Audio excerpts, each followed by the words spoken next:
Richard C. Wilson here with Family Office Club, and I am going to give you due diligence time savers now as the second video in our due diligence mini series.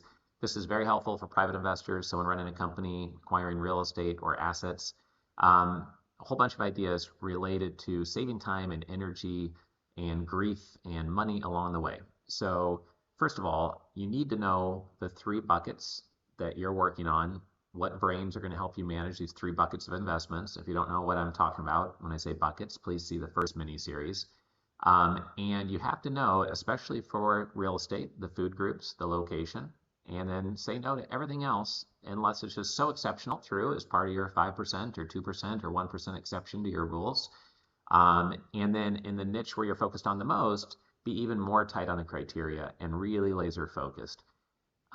Peter Thiel, founder of PayPal, says that extreme focus is a superpower, and Steve Jobs says that focus means that you could do a deal, or you could acquire something, or you could serve a customer, and you know it would make you money, and you're very confident in making money, and you still say no to it, because that allows you to say yes to things that could be amazing, really move the needle, be excellent, more enjoyable, etc. If you don't have a clear vision on what your three buckets are, you're going to spend time on things that are just a complete waste of your time. As an investor, if you're talking to somebody and you don't understand their industry, you don't know who the person is, you're not local to the deal, you're probably not going to do that deal unless you just say no up front. The other thing about investing is that the more connected you get, the more deals you do, the higher your net worth, the bigger your company gets, the more people hear that you're an investor, the more your deal flow is going to expand naturally. So while saying no is important to every investor and CEO, the thing I found is that every year you have to get better and better at saying no. What are more ways that you can say no in a way that's polite and doesn't burn bridges and doesn't, put people off? Some people get put off, that's their own problem, but you have to come up with more and more ways to say no quickly and eloquently if you want to keep a good reputation. One tip is that when you're speaking to someone about potential investment, if you just don't like them and you don't know why, then just say no early on and say it's not a fit, right? You don't have to take a meeting or look into something because it fits your criteria. If you don't like the people, then none of that matters, right? If you're not sure why you don't trust somebody's pitch deck, you're not sure what is off, you can't put your finger on it, then just say no and move on. That can save you a lot of time.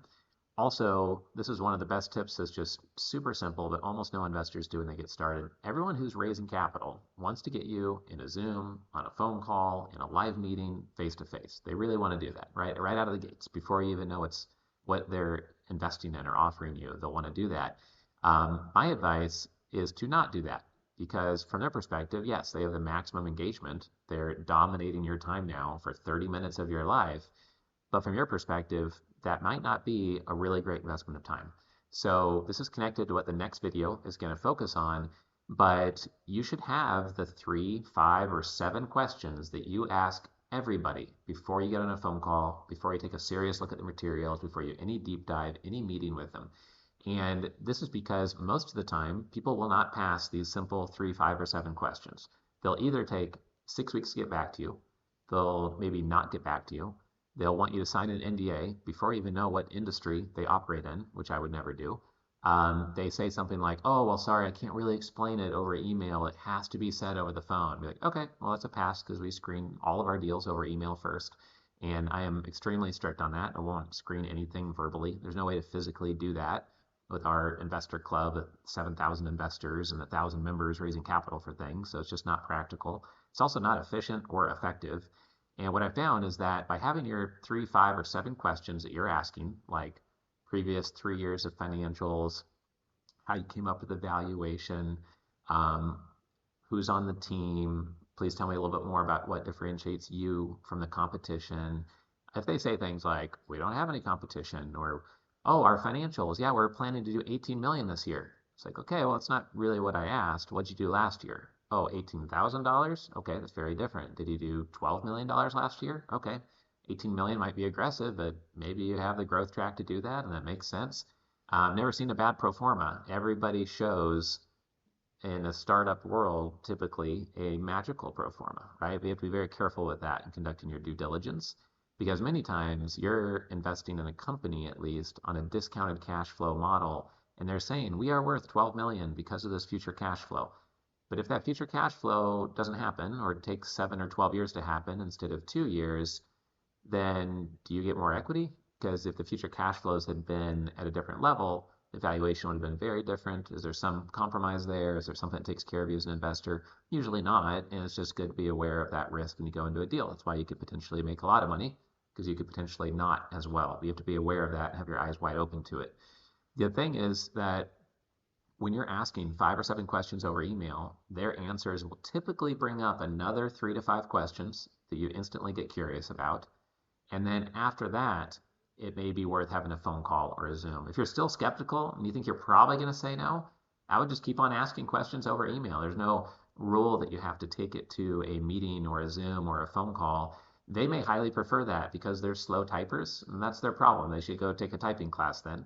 It might sound, slightly rude, but that's just the candid reality in today's digital world.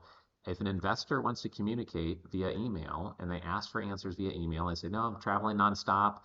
I got up at 3:30 a.m. this morning to catch up on all my emails before my event or before my travel, etc. I'm on an airplane right now. I literally can't do a call right now, but I can learn more via email. Then that is how they want to be communicated with. And someone who's raising capital and doesn't respect that doesn't really respect you now, and they might not respect you nearly as much maybe after they've gotten their money. Hopefully they respect you even more. But it's a warning sign up front when people won't communicate in the mode that you want to communicate with and that works best with you as an investor. So I would just say no to people that won't communicate with you that way. So screening deals via email and clearing out 95% of things that come to you because they don't fit the focus of your 3 buckets, because they had bad answers to your 5 or 7 questions and then your 3 to 5 follow-up questions, that can eliminate 95 or 99% of all the things coming at you. They could literally take 100 hours a year to sit on Zoom, sit on phone calls, sit on all these things.